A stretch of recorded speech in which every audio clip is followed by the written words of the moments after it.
बात है 1659 की, जब छत्रपति शिवाजी ने प्रतापगढ़ का किला जीता।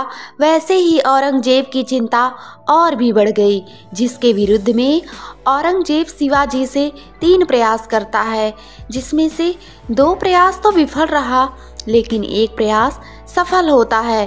तो चलिए जानते और समझते हैं क्यों और कैसे। शिवाजी के खिलाफ औरंगजेब के 3 प्रयास, जिसमें पहले प्रयास में औरंगजेब ने अफजल खान को भेजा और अफजल खान जहां से चला वहीं से आतंक मचाता हुआ चला। इसने फसलें बर्बाद की, मंदिर को तोड़ डाले, गांव के गांव उजाड़ दिए ताकि वे आतंकित होकर सरेंडर कर दे।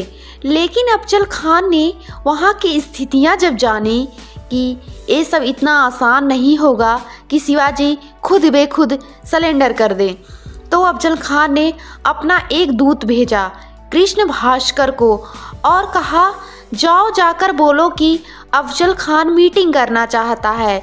फिर शिवाजी ने भी अपना एक मैसेंजर भेजा जिसका नाम गोपीनाथ था।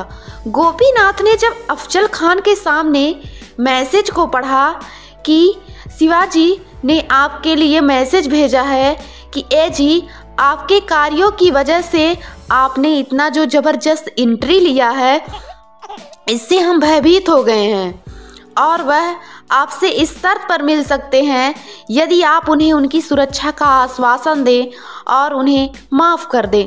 अफजल खान ने कहा, अच्छा अभी से डर गए, अभी तो हम मैदान में आए ही हैं। फिर शर्त यह तय हुई कि अपने अपने साथ 2-2 अंगरक्षक ला सकते हैं मीटिंग के समय। शिवाजी ने अपने सिर पर एक लोहे की टोपी पहनी और उसके ऊपर छत्र लगाया और अंगरक्षा के नीचे लोहे की बनी एक जैकेट पहनी, एक तरफ कटार रखा और हाथ में बाघ नख पहना। और अफजल खान के साथ में 2 व्यक्ति थे, उसमें एक सैयद बांदा था जो एक तलवार बाधक था और उससे कहा गया था कि शिवाजी का काम एक ही बार में तमाम हो जाना चाहिए। और दूसरा व्यक्ति इब्राहिम था और शिवाजी के साथ में जीव महल और शंभूजी कावची थे। और इन दोनों की मीटिंग जहां होने वाली थी उस जगह का नाम वार था, जो प्रतापगढ़ किले के पास में था। अब मीटिंग होती है। अफजल खान के मन में तो यही था कि गले मिलकर जल्दी ही इनको धर दबोचना है, क्योंकि अफजल खान 7 फीट का आदमी था, शिवाजी का कद थोड़ा छोटा था। जैसे ही दोनों गले मिले, अफजल खान ने छत्रपति शिवाजी महाराज को दबाया। उन्होंने तुरंत ही उसकी किडनी पर चोट किया। अफजल खान गिरते हुए बोला, बांदा तलवार चलाओ। जैसे ही बांदा ने शिवाजी के सर पर तलवार को चलाया, बस उसका छत्र ही कटकर नीचे गिरा और उसके बाद शिवाजी ने शव को हराया और उसका यह प्रयास भी विफल हो जाता है। दूसरा प्रयास 1660 में दूसरा प्रयास करता है। इसमें उसने मामा शाइस्ता खान को भेजा 1.5 लाख की सेना के साथ। 1.5 लाख की सेना का मुकाबला सामने से करना तो बड़ी मूर्खता होगी। यदि आपके पास शक्ति नहीं है तो फिर आपका अभियान कमज़ोर हो जाएगा।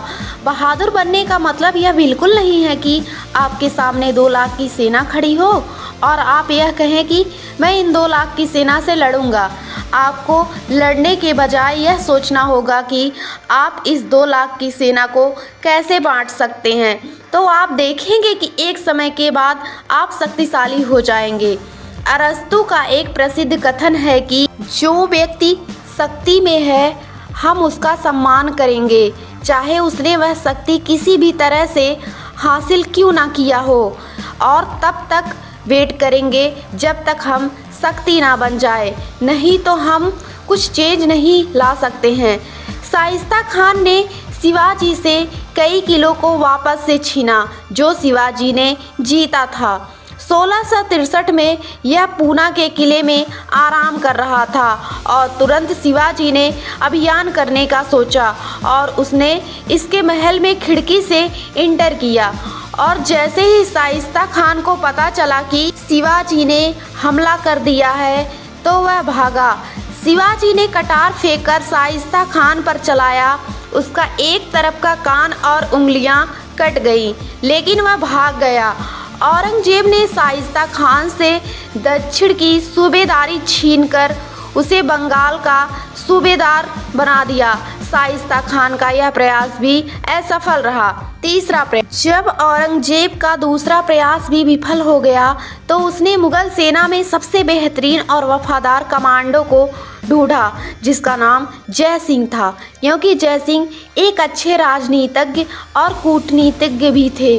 जय सिंह अभियान पर जाने से पहले बहुत सारा धन इकट्ठा करते हैं और यह आइडेंटिफाई करते हैं कि कौन कौन लोग छत्रपति शिवाजी महाराज के विरोधी हैं। आप सब इस बात से तो भली भांति परिचित होंगे, जब किसी व्यक्ति का पद बड़ा हो तो उसके विरोधी भी बहुत सारे होते हैं। इन सभी बातों का फायदा जय सिंह ने उठाया और जय सिंह पुरंदर के किले पर जा पहुंचा और लगभग 3 महीने की घेराबंदी के बाद उसने शिवाजी महाराज को सरेंडर करने पर मजबूर कर दिया।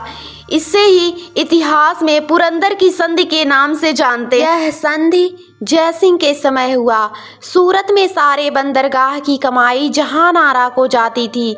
1664 में जब शिवाजी ने उस पर अटैक किया ताकि वहां से कुछ धन की प्राप्ति हो सके, इस बात का औरंगजेब पर भारी दबाव बनाया गया और 1665 में उसके विरुद्ध में पुरंदर की संधि हुई। 1665 में हुई पुरंदर की संधि की शर्तें। नंबर 1, उस समय शिवाजी के पास 35 किले हुआ करते थे, जिसमें से 23 किले मुगलों को देने होंगे। नंबर 2 शर्त, 4 लाख हुड़ यानी कि धन वार्षिक आय की भूमि देनी होगी।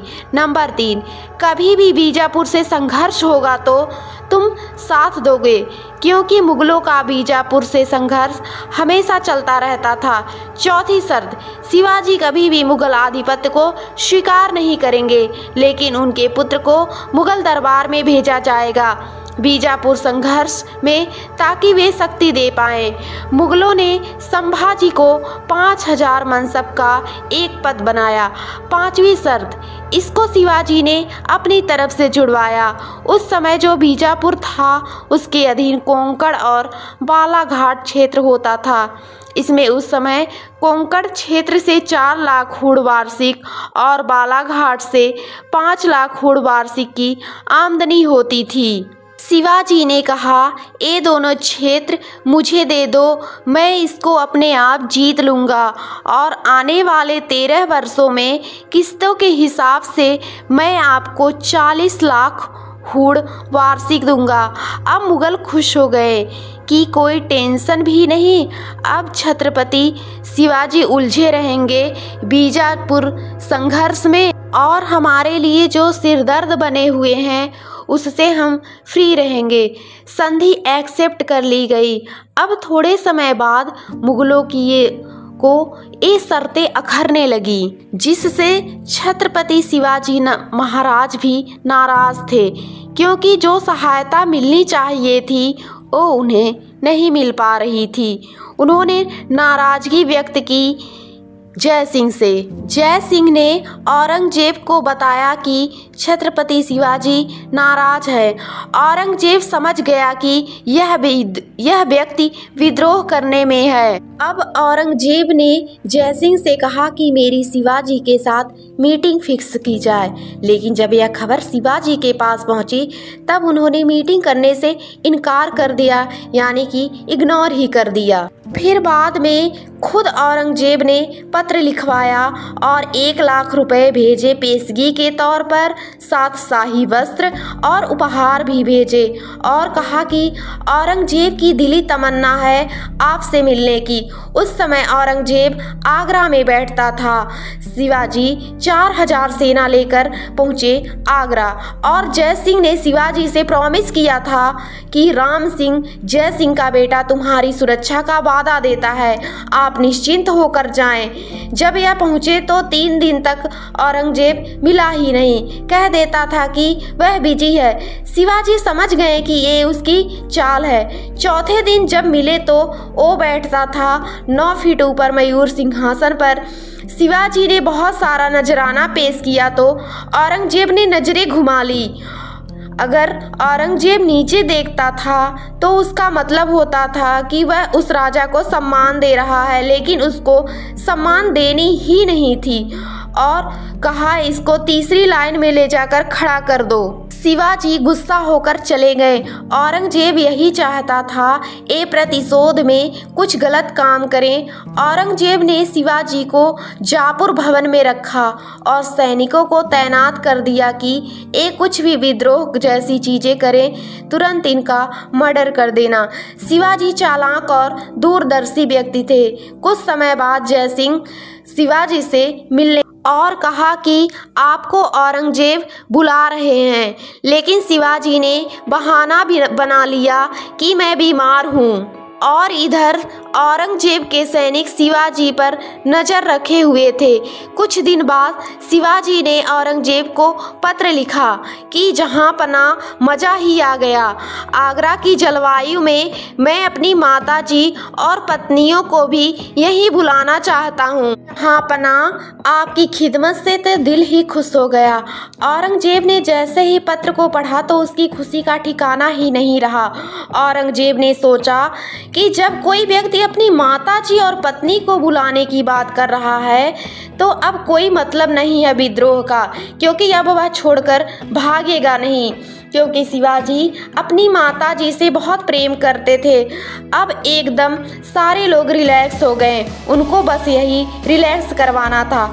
जैसे ही खबर चली कि शिवाजी अब यहीं रहेंगे, आगरा में उनकी फैमिली भी आ रही है यहीं, सब खुश हो गए।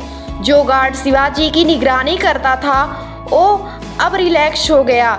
शिवाजी ने मिठाइयाँ बंटवाई कि मेरी तबीयत यहाँ का खाना खाकर और यहाँ के हवा पानी से ठीक हुआ है।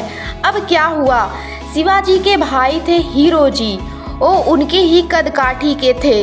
वो शिवाजी और संभाजी महाराज को लेकर फरार हो गए। 25 दिन बाद वे महाराष्ट्र पहुँचे।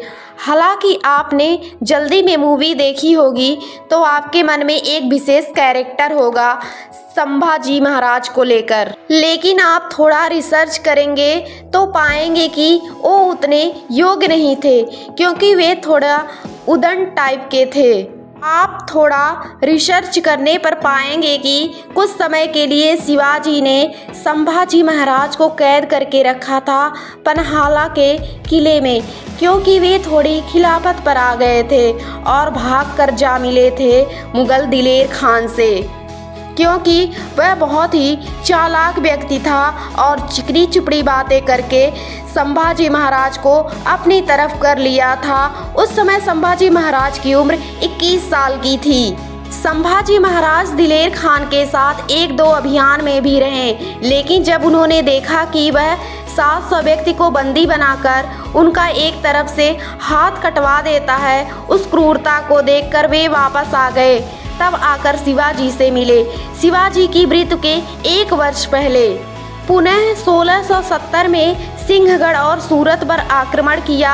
आपने मूवी देखी होगी तानाजी। इनके भाई थे सूर्याजी मानसुरे। आप सभी जानते होंगे इस कैरेक्टर को। उनको यहीं पर चार्ज मिला था। ये सभी शिवाजी के विश्वसनीय लोगों में से एक हुआ करते थे। बाद में